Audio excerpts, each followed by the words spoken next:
I am the Tofu Golem. Please enjoy the video.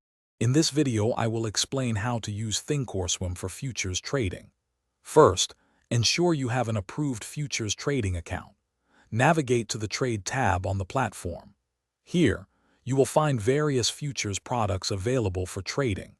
We will focus on the most common contracts, like E-mini S and P500 futures, which represent a value of $50 per point. To set up your platform, open Thinkorswim and go to the Trade tab. Look for the Futures subtab to display available contracts. You can add gadgets like Active Trader for quick order entry and Chart for technical analysis. It's crucial to have real-time data enabled, which often requires a subscription, to see live price movements and make informed decisions. Now let's place a trade. From the Trade tab, select your desired futures contract.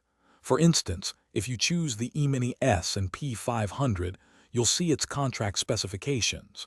Use the Active Trader interface for one-click order entry. Decide on your quantity, perhaps 1 or 2 contracts, and select a market or limit order. Always double-check your order details before clicking Confirm and Send. After placing a trade, it's essential to manage your position. Go to the Monitor tab to see your open trades, current profit or loss, and margin requirements. Consider placing a stop-loss order immediately after your entry to protect against adverse price movements. You can also set a take-profit order to automatically close your position when it reaches your desired profit target, helping you lock in gains. Thanks for watching. Consider subscribing if we helped you today.